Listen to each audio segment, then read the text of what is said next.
हम लोग physics start करेंगे। पिछला बार हमने देखा था कि जो एक्सेलरेशन ड्यू टू ग्रेविटी है वो हमारा चार तरह से क्या कर रहा था, वेरी कर रहा था। अर्थ के ऊपर जाने पे भी वेरी कर रहा था, डेप्थ पे आने से भी वेरी कर रहा था, उसका लैटिट्यूड में भी वेरी कर रहा था, और अर्थ के शेप के कारण भी हमारा जी क्या हो रहा था, वेरी कर रहा था, बदल रहा था।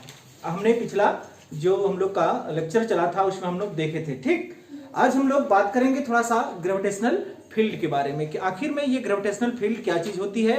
और इवनली यहाँ पे हम ग्रेविटेशनल फील्ड की बात नहीं करेंगे, किसी भी चीज का फील्ड क्या होता है उसके बारे में हम लोग थोड़ा सा जानकारी लेते हैं। चलिए,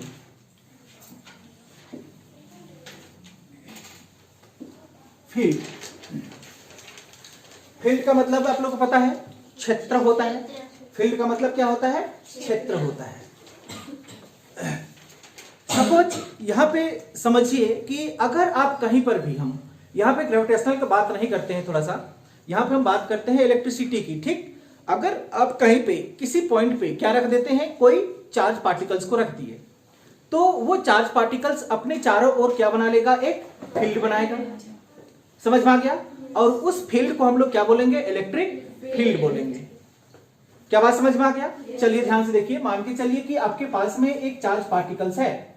अब ये चार्ज पार्टिकल्स को आप यहाँ पे रखें तो ये चार्ज पार्टिकल्स के चारों ओर क्या बनेगा, हमारा फील्ड बन जाएगा। और ये जो फील्ड बना, इस फील्ड को हम लोग क्या बोलेंगे, इस चार्ज का फील्ड बोलेंगे। क्यों इस चार्ज का फील्ड बोलेंगे? क्योंकि ये फील्ड किसके द्वारा बनाया गया है, इस चार्ज के द्वारा बनाया गया है। समझ में आ गया? लेकिन इस बाउंड्री से जैसा बाहर के आते हैं तो इसका फील्ड क्या होता है, खत्म हो जाता है। समझ में आ गया? एक क्या होता है, निश्चित फिक्स डिस्टेंस चारों तरफ। ठीक, वही क्या कहलाता है, फील्ड कहलाता है। तो हम लोग यहाँ पे अब बात करते हैं ग्रेविटेशनल की बात। तो ग्रेविटेशनल भी क्या करती है, ग्रेविटेशनल का भी क्या है, एक फील्ड है। समझ में आ गया?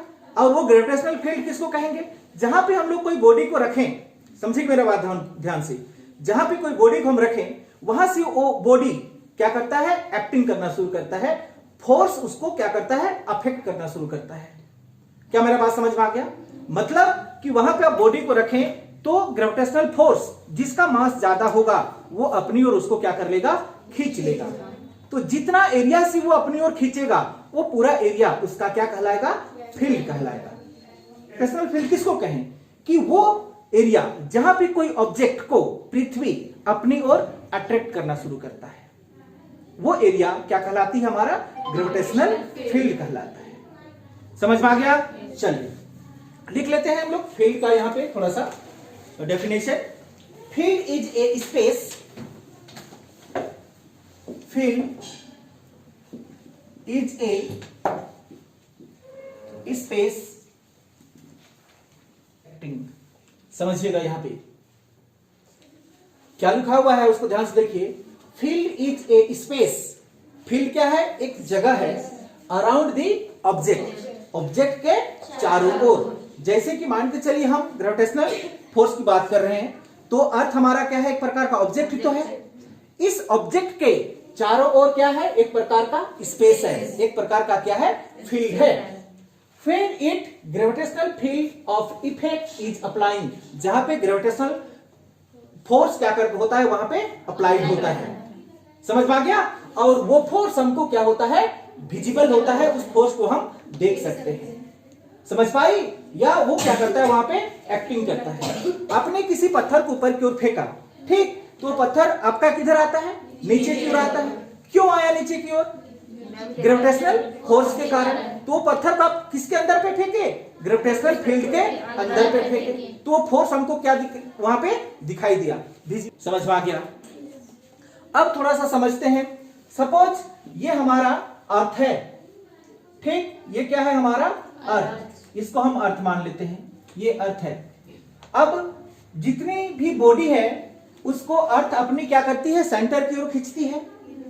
समझ पा रही है कि कहां खींचती है, सेंटर की ओर खींचती है।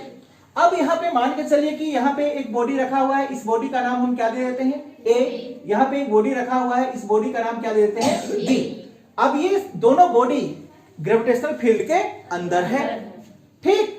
अब ये ग्रेविटेशनल फील्ड के अंदर है तो ये दोनों बॉडी को ये अर्थ अपने सेंटर की ओर क्या करेगा, अट्रैक्ट करेगा, खींचेगा। तो यहां पे सवाल उठती है ये कि क्या ये दोनों बॉडी को एक ही फोर्स के साथ सेंटर की ओर खींचेगा, या इसका जो अट्रैक्शन फोर्स है वो हमारा चेंज होगा, चेंज होगा। समझ में आ गया? क्योंकि एक ही फोर्स के साथ में ये दोनों को अपनी ओर अर्थ नहीं खींच सकता है। कारण की हो सके कि ये दोनों बॉडी का मास हमारा क्या हो, अलग अलग हो। समझ पा रही है? दूसरी कारण कि ये हमारा थोड़ा नजदीक हो, ये थोड़ा सा दूर में हो, लेकिन है तो कहां, ग्रेविटेशनल फील्ड के अंदर पे है। तो सभी जगह आपका जो इफेक्ट है, ग्रेविटेशनल इफेक्ट क्या होता है, अलग अलग लगता है। कहीं पे ज्यादा लगता है, कहीं पे कम लगता है। क्या बात समझ में आई? और इसी एरिया को हम लोग क्या कहते हैं, फील्ड कहा जाता है। अगर वो ग्रेविटेशन है तो ग्रेविटेशन फील्ड कहेंगे, अगर वो इलेक्ट्रिक से बनाया हुआ है तो उसको इलेक्ट्रिक फील्ड कहेंगे, अगर वो चुंबक से बनाया हुआ है तो उसको चुंबकीय क्षेत्र कहेंगे, मैग्नेटिक फील्ड कहेंगे। जिसके द्वारा जो फील्ड बनाया जाता है उसको वही फील्ड कहा जाता है। ये ग्रेविटेशन के द्वारा बनाया गया है, इसलिए इसको हम क्या कहेंगे, ग्रेविटेशनल फील्ड कहेंगे। ठीक, चलिए ये बात तो समझ में आई आप लोगों को। अब थोड़ा सा हम लोग समझ लेते हैं intensity of field. Intensity of field, intensity of field को, इंटेंसिटी ऑफ फील्ड को समझिएगा। चलिए इंटेंसिटी ऑफ फील्ड, इंटेंसिटी को पहले समझिए। इंटेंसिटी का मतलब होता है तीव्रता। इंटेंसिटी का मतलब क्या होती है, तीव्रता होता है। तो यहां पे देखिए, इसी को एग्जांपल लेके चले, हमारे पास में दो बॉडी है, तो ये दोनों बॉडी को अर्थ अपनी ओर क्या कर रहे हैं, अट्रैक्ट कर रहे हैं। तो इस बॉडी को वो कितनी इंटेंसिटी के साथ अपनी ओर अट्रैक्ट कर रहे हैं, या इस बॉडी पे कितना इंटेंसिटी लगा रहा है। क्या मेरा बात समझ में आई आप लोगों को? तीव्रता, कितना तेज से, कितना ताकत से अपनी ओर वो खींच रहा है, इसी को हम लोग क्या कहते हैं, इंटेंसिटी ऑफ फील्ड। कि उस फील्ड पे जो ऑब्जेक्ट में लगने वाला इंटेंसिटी आपका कितना है। समझ पा रही है मेरा बात को? हमने देखा यहाँ पे ग्रेविटेशनल फोर्स अलग अलग अट्रैक्शन करती है। तो जिसको ज्यादा फोर्स से वो अट्रैक्ट कर रही है, उसका मतलब उस फील्ड में इंटेंसिटी ज्यादा है। जिसको कम फोर्स से अट्रैक्ट कर रही है, उस फील्ड पे इंटेंसिटी क्या होगा, कम होगा, वहां की तीव्रता क्या होगी, कम होगा। समझ में आ गया? तो इंटेंसिटी ऑफ फील्ड का मतलब समझ में आया आप लोगों को? इंटेंसिटी ऑफ ए फील्ड यहां पे लिख देते हैं, इट इज ए लोकेशन। देखिए क्या लिखा हुआ है, it is a force experience. Force वहां पे क्या करेगा, काम करेगा। बाय ए यूनिट मास, कहां पे, उसका मास पे काम करेगा। कीप्ड एट दैट लोकेशन, जिस लोकेशन पे हम क्या किए हैं, इसको रखेंगे, तो वहां पे उसका फोर्स एक्सपीरियंस कितना होगा। समझ पा रही है? उसका फोर्स एक्सपीरियंस कितना होगा, उसी को क्या कहेंगे हम लोग, उसका इंटेंसिटी कहेंगे। और एक बार कि मान के चलिए आपने यहां पे एक मैग्नेट रखा, ठीक, ये क्या है, हमारा मैग्नेट है। फिजिक्स की भाषा में मैग्नेट को बी से रिप्रेजेंट करते हैं, चलिए हम यहाँ पे बी से रिप्रेजेंट कर दिए। ठीक, अब ये मैग्नेट है तो इसके चारों ओर क्या बना, एक मैग्नेटिक फील्ड बना। अब इस मैग्नेटिक फील्ड के अंदर पे अगर आप किसी आयरन पार्टिकल्स को रखते हैं तो वहां पे क्या एक्टिंग करती है, फोर्स एक्टिंग करती है। उस लोहे का अपनी ओर क्या करेगा, ये अट्रैक्ट करेगा। तो यहां पे देखिए, मान के चलिए कि आपने यहां पे एक लोकेशन चुना, ठीक, यहां पे एक लोहे का पार्टिकल्स को रखा, और एक दूसरा लोकेशन चुना, यहां पे दूसरा लोकेशन, यहां भी लोहे का पार्टिकल्स को रखा। अब ये मैग्नेट जो है इस पार्टिकल्स को भी अपनी ओर खींचेगा और इस पार्टिकल्स को भी अपनी ओर खींचेगा, लेकिन दोनों का जो अट्रैक्शन फोर्स है वो क्या होगा, अलग अलग होगा। इसको खींचने में थोड़ा सा क्या लगेगा, उसको समय लगेगा, जबकि वो जल्दी धड़ाम से अपनी ओर खींच लेगा। क्यों खींच लेगा, क्योंकि ये नजदीक होने से कारण इसका इंटेंसिटी क्या है, ज्यादा है, और इसका इंटेंसिटी क्या है, कम है। तो इंटेंसिटी ऑफ फोर्स का मतलब समझ में आ गया कि उस लोकेशन पे आपका फोर्स कितना एक्सपीरियंस है, कितनी ताकत से वहां पे काम कर रही है, वही क्या कहलाता है, उसका इंटेंसिटी कहलाता है, तीव्रता कहलाता है। समझ? यहाँ पे इंटेंसिटी के लिए हम क्या प्रयोग कर देते हैं, ई। इंटेंसिटी के लिए प्रयोग क्या किए? ई। और यहां पे हम लिख दिए जी। इसका क्या मतलब हुआ? ग्रेविटेशन। किसका इंटेंसिटी? ग्रेविटेशन का इंटेंसिटी। समझ में आ गया? तो ये क्या लगाती है? फोर्स लगाती है। लगाएगी फोर्स? ये कैसा फोर्स है? Gravitational force. किसके अकॉर्डिंग से लगाएगी? मास के अकॉर्डिंग। समझ में आ गया? ये एफ ही है, जी सिर्फ समझने के लिए। जी फॉर ग्रेविटेशन और एफ मतलब फोर्स। एफ जी मतलब ग्रेविटेशन फोर्स। ठीक है? तो क्या ये फोर्स ही है। अब आगे बढ़े इसमें, देखिए ये फोर्स ही है तो क्या आप इसको लिख सकते हैं mg? फोर्स के बदले में हमारा mg होता है क्या? बाई क्या है? m। m से m क्या हो गया? कैंसल। तो आपको intensity of gravitational field equal to क्या मिल गया? g मिल गया। यही g को क्या कहते हैं हम लोग? इंटेंसिटी कहते हैं कि कोई ऑब्जेक्ट हमारा अर्थ की ओर जो अट्रैक्ट होती है, कितनी फोर्स के साथ अट्रैक्ट होती है। तो हमने जाना कि जिसके पास में जितना ज्यादा मास रहेगा वो उतनी ज्यादा इंटेंसिटी के साथ अर्थ की ओर क्या होगा? अट्रैक्ट होगा। समझ में आ गया? क्यों? यहां पे हमारा दिखाता है ना Eg equal to G. G क्या है? Acceleration due to gravity. और इसके बराबर कौन होता है हमारा? Intensity of gravitational field. चलिए, एक हमारे पास में दूसरा फॉर्मूला भी आती है इस रिलेशन को फाइंड करने के लिए। इस रिलेशन को फाइंड करने के लिए वो भी आप देख लीजिए। अदर फार्मूला, एक दूसरा फार्मूला भी हमारे पास में आती है इस इंटेंसिटी को कैलकुलेट करने के लिए। और ये होता है आपका G capital M small M by R square into M. ये फार्मूला आती है। समझ में आ गया? अब यहां पे ध्यान से देखिए, यहां से ये क्या हो गया? कैंसिल हो गया। तब आपके पास में क्या बचा? G M by R square. इसके बराबर भी होता है। अब ध्यान से समझिएगा, यहां पे ये किसके बराबर हुआ? बोलिए जल्दी। ये Eg, Eg है ना? Eg equal to G M by R square. आपने ये नहीं सीखा स्मॉल जी का भी वैल्यू यही रहता है। तो आपने यहां पे देखिए Eg इक्वल टू क्या है? G है। या ये Eg का वैल्यू रहे या G का वैल्यू रहे, दोनों तो क्या है? इक्वल है। समझ पाई?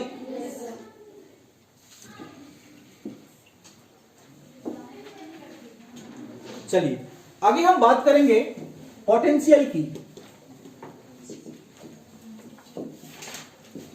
पोटेंशियल, पोटेंशियल, ये पोटेंशियल क्या चीज होती है? बताइए हमको। आप पोटेंशियल को क्या समझते हैं? ये क्या बताता है? पोटेंशियल क्या बताता है? ये स्थिति बताता है। एड्रेस ऑफ लोकेशन, लोकेशन का पता बताता है ये। समझ में आ गया? पोटेंशियल का मतलब ही क्या होता है? Address of location. यहां पे एक लाइन आप लिख लीजिए,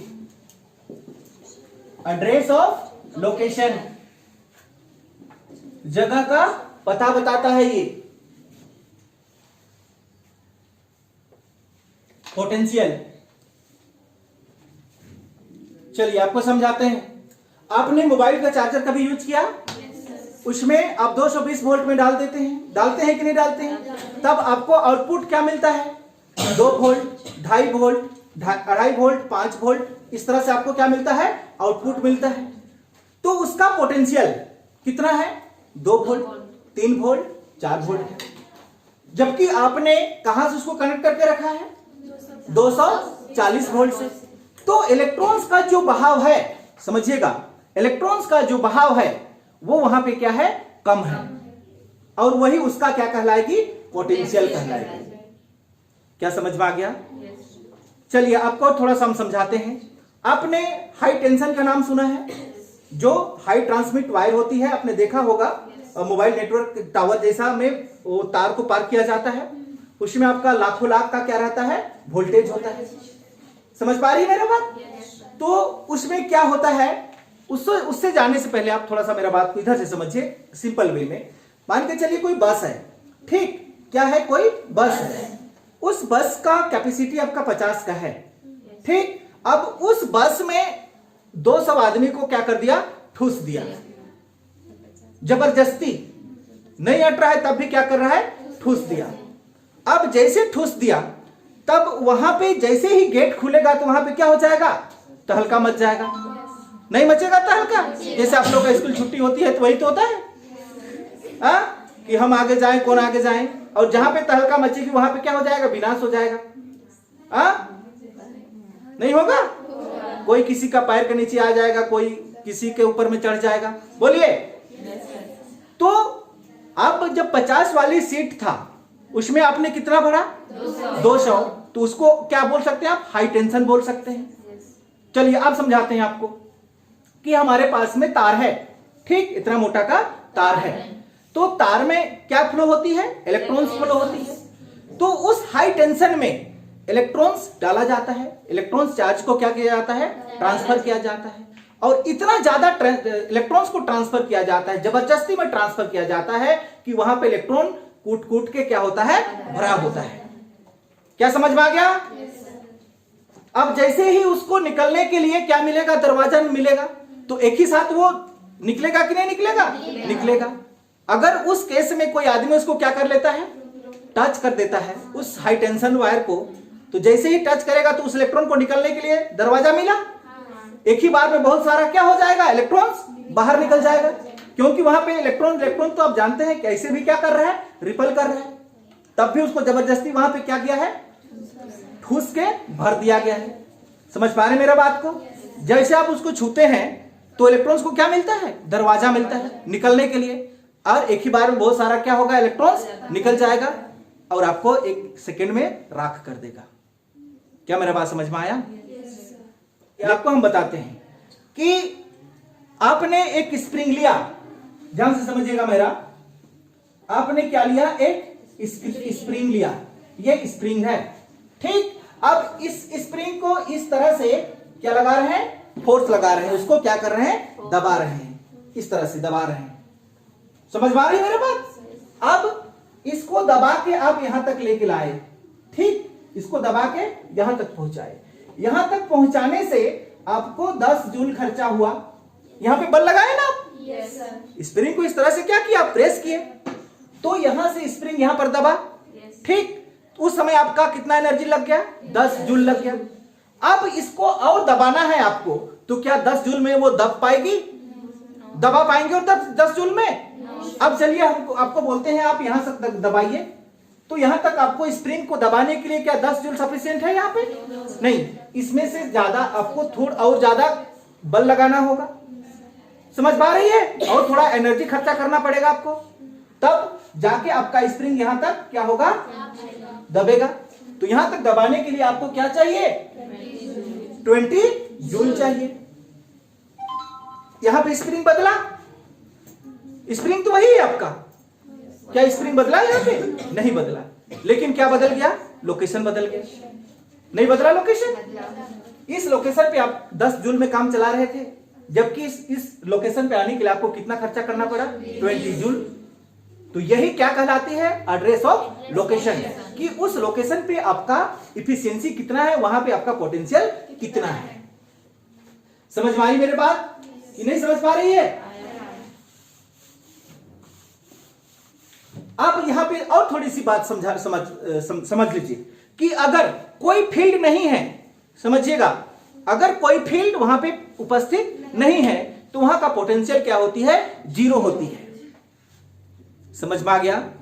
जैसे कि मान के चलिए कि आप ग्रेविटेशनल फील्ड के बाहर जाएंगे, ठीक, तो ग्रेविटेशनल फील्ड के बाहर जाएंगे तो ये अर्थ का ग्रेविटेशनल फील्ड है, उधर जाएंगे तो मून का ग्रेविटेशनल फील्ड स्टार्ट होगा, इधर जाएंगे तो आपका मरकरी का स्टार्ट होगा, वेनस का ग्रेविटेशनल फील्ड ये स्टार्ट होगा। लेकिन कोई ऐसा जगह है जहां पे कोई भी फील्ड उपस्थित ना हो, तो वहां पे आपका पोटेंशियल नहीं होता है। याद रखेंगे ये चीज, ठीक। जैसे कि हम किसका बात करें, इन्फिनिटी की बात करें, इन्फिनिटी में कोई फील्ड नहीं है हमारा, है कोई फील्ड, तो वहां पे पोटेंशियल है नहीं, उस इन्फिनिटी पे पोटेंशियल क्या होती है, 0 होता है। समझ में आ गया? अब मान के चलिए कि एक कोई ऑब्जेक्ट है, ये ऑब्जेक्ट कहां पे है? इंफिनिटी पे है, ठीक। ये कहां पे है? इंफिनिटी पे है। इस ऑब्जेक्ट को आप किसी फील्ड में आप क्या कर रहे हैं? ला रहे हैं। मेरा बात को गौर करेगी। चलिए हम अर्थ में ही ला रहे हैं। ये क्या है? अर्थ है, ये अर्थ है। तो इस अर्थ का क्या बना हुआ है? ग्रेविटेशनल फील्ड बना हुआ है। इससे पहले आपने क्या सीखा कि जहां पे फील्ड नहीं है वहां पे हमारा पोटेंशियल नहीं होती है। और ये बॉडी अभी कहां पे है? इंफिनिटी पे है। तो क्या यहां पे पोटेंशियल है? है पोटेंशियल? नहीं है। अब इस ऑब्जेक्ट को आप इंफिनिटी से कहां ला रहे हैं? फील्ड पे लेके ला रहे हैं, ठीक। फील्ड पे लेके ला रहे हैं। चलिए यहां से लाके आप इस फील्ड पे इंटर करा दिए, यहां तक पहुंचा दिए इस ऑब्जेक्ट को। अब यहां पे समझिए कि ये तो इंफिनिटी में था, यहां से यहां क्या है? इंफिनिटी है। तो यहां पे तो पोटेंशियल नहीं है। है पोटेंशियल? पोटेंशियल यहां पे क्या है? जीरो है। लेकिन आपने इस ऑब्जेक्ट को यहां से उठा के यहां तक लाया, तो आपने काम तो किया वहां पे? नहीं किया काम? किया। लेकिन वो काम में जो आपने खर्चा, एनर्जी जो लगाया, वो कहां गया? क्योंकि हमने जान रखा कि इंफिनिटी पे पोटेंशियल नहीं होती है। तो आपने इसको पकड़ के लाया वहां से, तो आपसे एनर्जी खर्चा हुआ या नहीं हुआ? तो वो एनर्जी कहां गया? क्योंकि यहां तो पोटेंशियल जीरो होती है। क्या मेरा बात समझ में आ रहा है? बढ़िया से समझिएगा, फिजिक्स है, ठीक ना। कि इंफिनिटी है ये, इंफिनिटी में पोटेंशियल क्या होती है? जीरो होती है। जीरो होती है का मतलब समझ में आता है? जीरो का मतलब कुछ भी नहीं होता है। लेकिन आप इस ऑब्जेक्ट को पकड़ के लाए फील्ड पे, आपने काम तो किया, जबकि वहां पे तो पोटेंशियल जीरो है। तो आपने काम किया, उसमें एनर्जी खपत हुआ या नहीं खपत हुआ? तो वो एनर्जी कहां गया? जबकि यहां पे तो हमारा पोटेंशियल जीरो होती है। समझ में आ गया? कहां होगा उसी को बता रहे हैं। जैसे ही आप यहां पे इस ऑब्जेक्ट को लाने के लिए जो एनर्जी खर्चा किए हैं, जैसे ही आप फील्ड में उसको ला के छोड़ते हैं, तो टोटल आपका जो एनर्जी है इस पॉइंट पे स्टोर हो जाता है। समझ में आ गया? आपने काम किया, आपको पता है, लेकिन फिजिक्स क्या कहता है? यहां पे पोटेंशियल जीरो होती है। लेकिन आप काम किए, वो एनर्जी कहां गया? वो कहां पे जाएगा? जैसे ही आप फील्ड में लाके इस ऑब्जेक्ट को रखते हैं, तो टोटली आपका जो लगाया हुआ एनर्जी इस बॉडी पे, इस पॉइंट पे क्या होता है? स्टोर हो जाता है। समझ में आ गया? तो इस तरह से यहां पे इसको एक क्या मिला? पोटेंशियल मिला, ठीक। अब इसको क्या कर रहा है? अर्थ सेंटर की ओर खींच रहा है। तो इस ऑब्जेक्ट का पोटेंशियल इस पॉइंट पे क्या होगा? अलग होगा। जैसे आपने यहां पे देखा था, इस पॉइंट पे इसका पोटेंशियल क्या था? अलग था। इस पॉइंट पे इसका पोटेंशियल अलग था। अब इसी ऑब्जेक्ट को और थोड़ा सा आप इधर लेके लाते हैं, तब इस ऑब्जेक्ट तो नहीं बदला हमारा, लेकिन क्या बदल गया? लोकेशन। लोकेशन बदला कि नहीं बदला?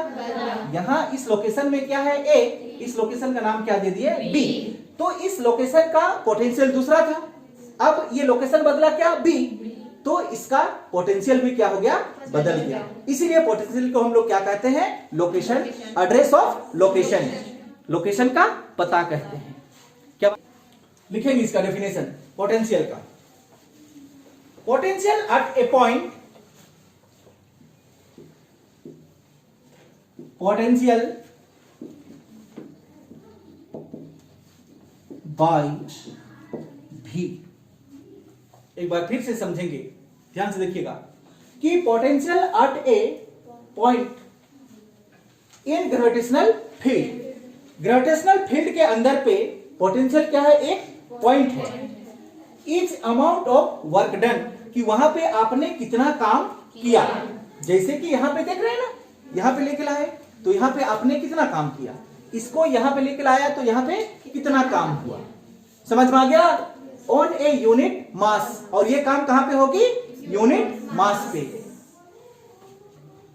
Brings from infinity to that point, इस इंफिनिटी से इस पॉइंट पे आपने पहुंचाया। ये इसका क्या कहलाती है? पोटेंशियल कहलाती है। और इसको हम लोग क्या कहते हैं? भी से रिप्रेजेंट किया जाता है। किसको? पोटेंशियल को भी से क्या करते हैं हम लोग? रिप्रेजेंट करते हैं। समझ में आ गया? चलिए एक बार फिर से आपको समझाते हैं कि ये आपका इंफिनिटी है। यहां से ऑब्जेक्ट को आपने इस अर्थ का ग्रेविटेशनल फील्ड यहां पे लाया, तो यहां पे तो इंफिनिटी है, यहां पे पोटेंशियल नहीं होगा। लेकिन जैसे आप इस पॉइंट पे पहुंचाते हैं तब तो यहाँ पे टोटली आपका जो पोटेंशियल है इस पॉइंट पे क्या होगा, स्टोर होगा।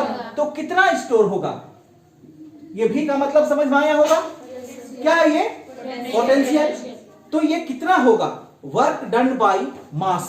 कितना यहाँ पे पोटेंशियल एनर्जी होगा, वर्क डन बाय मास। आपने यहां से यहां काम किया या नहीं किया, लेकिन यहीं पे तो आपका यहां पे क्या है, पोटेंशियल जीरो है, तो वो काम यहां पे जाके क्या होता है, स्टोर हो जाता है पर यूनिट मास, मतलब इसके मास के अनुसार।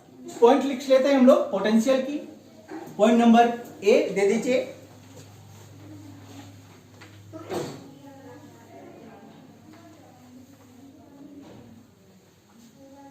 इफ बॉडी, और इसमें जो एनर्जी स्टोर्ड किया हुआ है ये बॉडी में, वही एनर्जी उसका क्या कहलाती है, पोटेंशियल एनर्जी कहलाएगी। बॉडी के पास में खुद का पोटेंशियल एनर्जी नहीं था, वो पोटेंशियल एनर्जी आपने दिया। कैसे दिए, उसको इंफिनिटी से जब लाए तो आपने जो वर्क डन किया, तो इंफिनिटी पे तो आपका पोटेंशियल जीरो है, तो वर्क डन कहां गया, उसी बॉडी पे क्या हो गया, स्टोर हो गया। समझ में आ गया। और वही स्टोर्ड एनर्जी किसके नाम से जाना जाता है, पोटेंशियल एनर्जी के नाम से जाना जाता है। समझ पाई।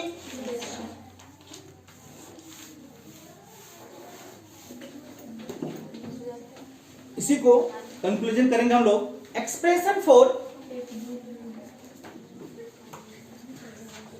एक्सप्रेशन फ्रॉम दी इंफिनिटी, कहां से, इंफिनिटी से इसका दूरी कितना, x।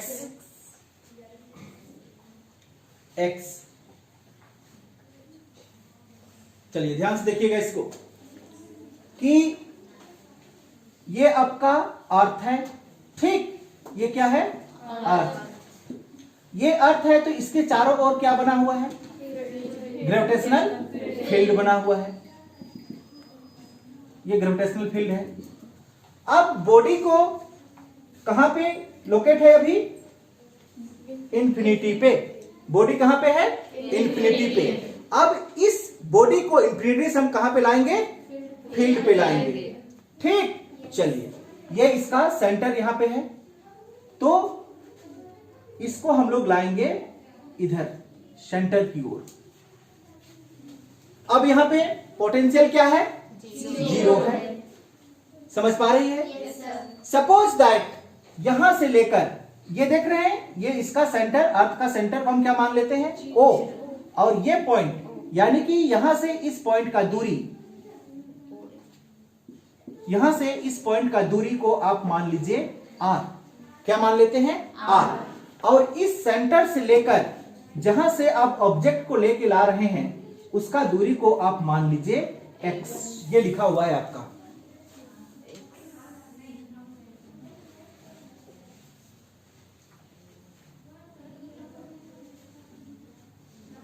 हो गया, समझ पाई। ये अर्थ है तो अर्थ का मास कितना होगा, m। ये r क्या है, ग्रेविटेशनल फील्ड का दूरी, और x क्या है, जहां पे हमारा इंफिनिटी पे ऑब्जेक्ट है वहां से लेकर सेंटर, अर्थ ऑफ सेंटर का दूरी x है, ठीक। चलिए अब इसको थोड़ा सा समझते हैं। अब इसको यहां से इस ऑब्जेक्ट को आप ला रहे हैं इस फील्ड के अंदर, ठीक। अगर आप यहां पे थोड़ा सा काम करते हैं, क्या करते हैं, थोड़ा सा काम करते हैं, तो ये जो ऑब्जेक्ट है वो थोड़ा सा डिस्प्लेस होगा।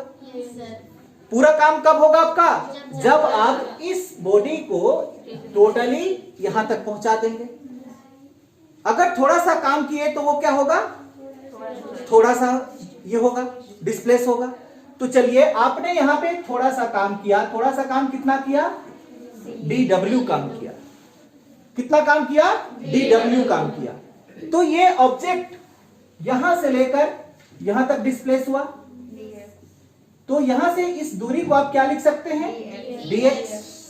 ठीक, अब आने वाले समय पे इस पूरा ऑब्जेक्ट को आप यहां से कहां पहुंचा देते हैं? उसका सेंटर तक पहुंचा देते हैं, तो वो आपका टोटल वर्क डन कहलाएगा।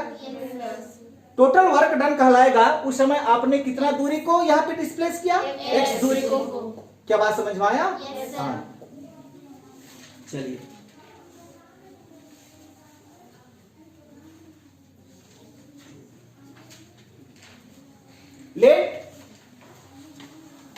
let a point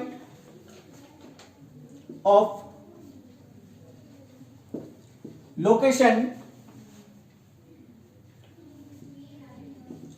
object locate at the infinity from distance x to the center of earth।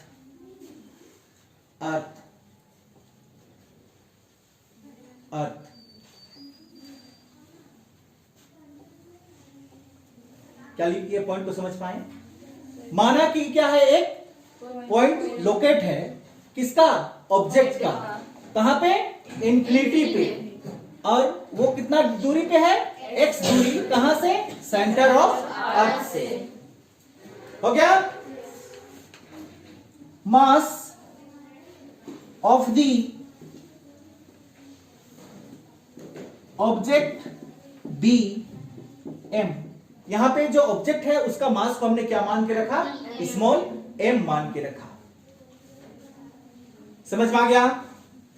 तब ग्रेविटेशनल फोर्स Fg का क्या मतलब हुआ?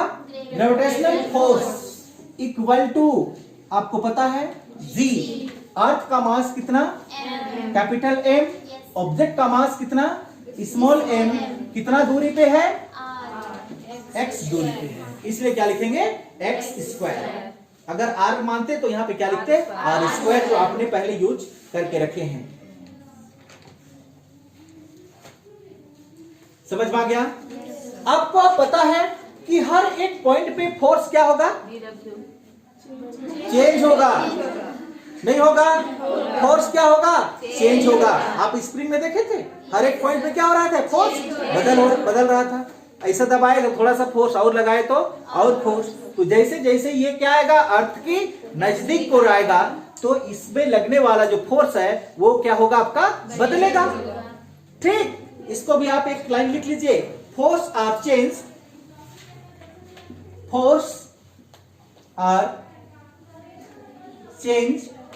Eight every point. हर एक पॉइंट पे आपका क्या बदलेगा? फोर्स बदलेगा।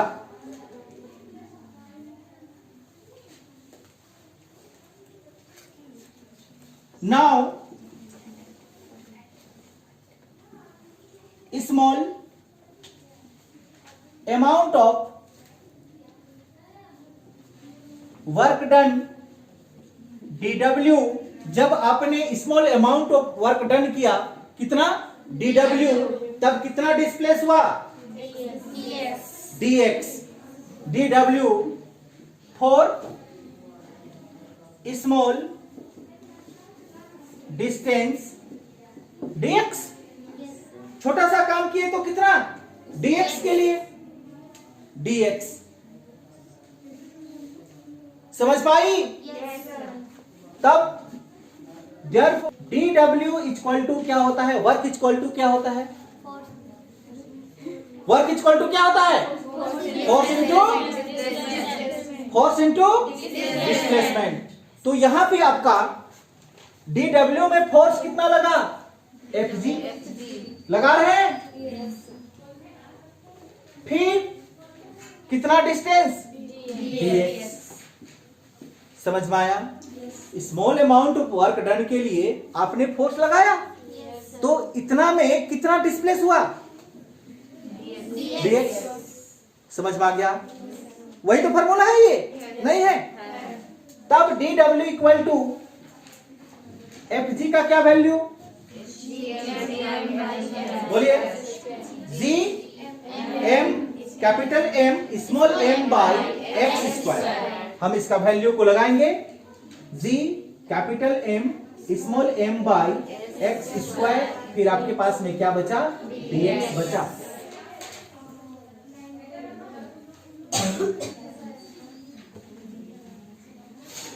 ये हमारा small amount of work done निकला।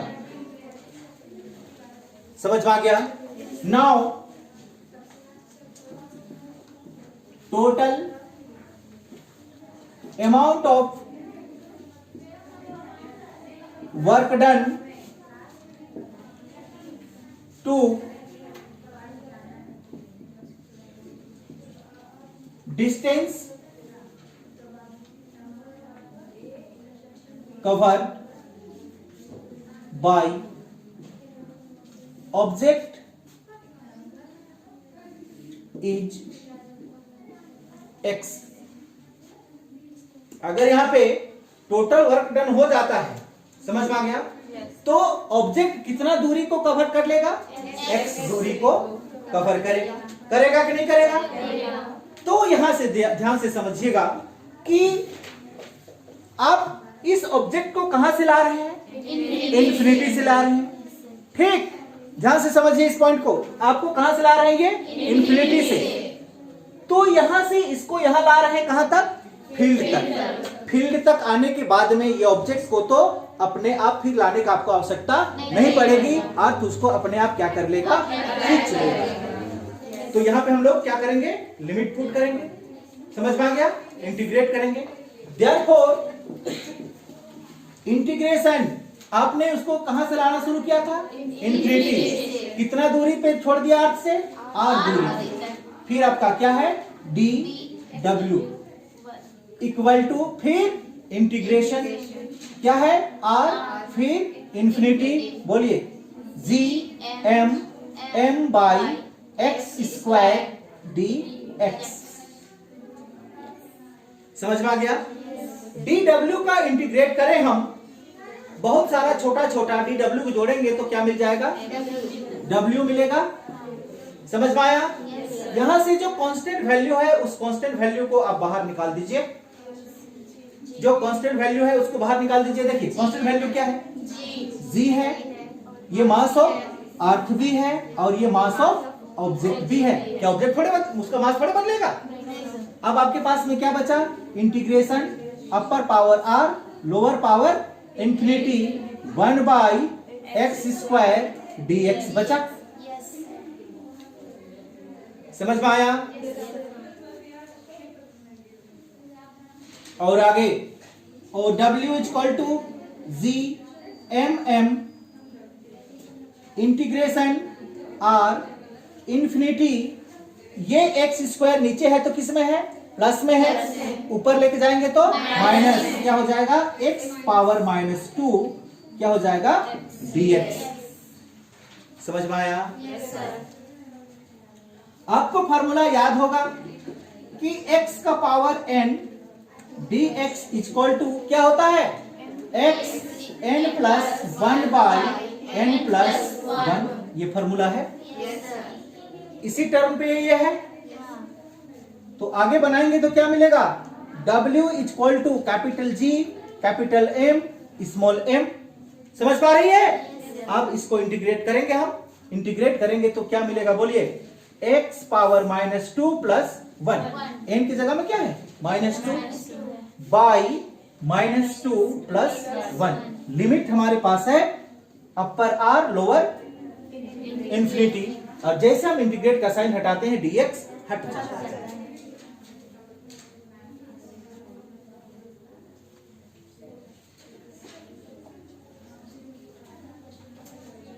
हो गया? और w इक्वल टू क्या मिला आपको? g m small m x power -1 by -1 upper power r lower power. ठीक,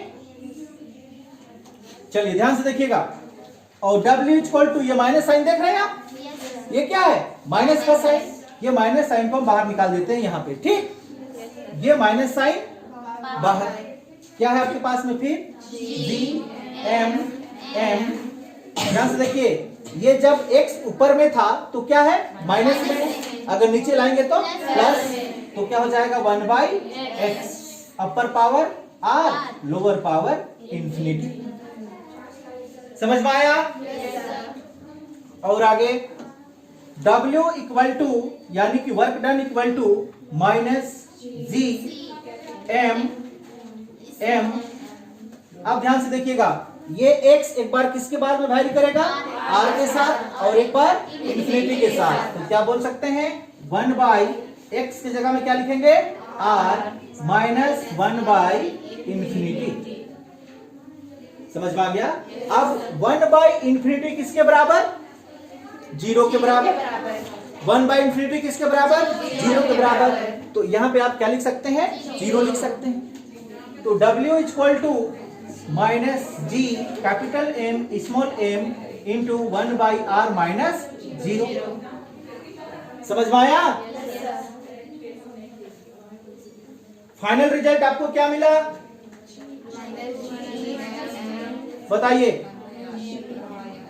work done equal to minus G M M by R, ये आपको total work done, total work done मिला।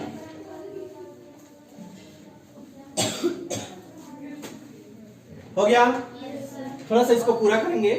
यहां पे ये आपने क्या निकाला, वर्क डन निकाला। हम जानते हैं कि work done is always equal to the energy, वहां पे जो भी एनर्जी लग रहा है, यहां पे कौन सा एनर्जी बात कर रहे हैं, पोटेंशियल एनर्जी, तो work done is always equal to potential energy. समझ में आ गया? यहां पे पोटेंशियल एनर्जी को हम रिप्रेजेंट किससे करते हैं, यू से। पोटेंशियल एनर्जी को किससे रिप्रेजेंट कर दिए, यू से। अब यहाँ पे W किसके बराबर हो गया, पोटेंशियल एनर्जी के बराबर हुआ, तो क्या आप U equal to minus G M M by R लिख सकते हैं? ये इसका पोटेंशियल एनर्जी है, पोटेंशियल एनर्जी है।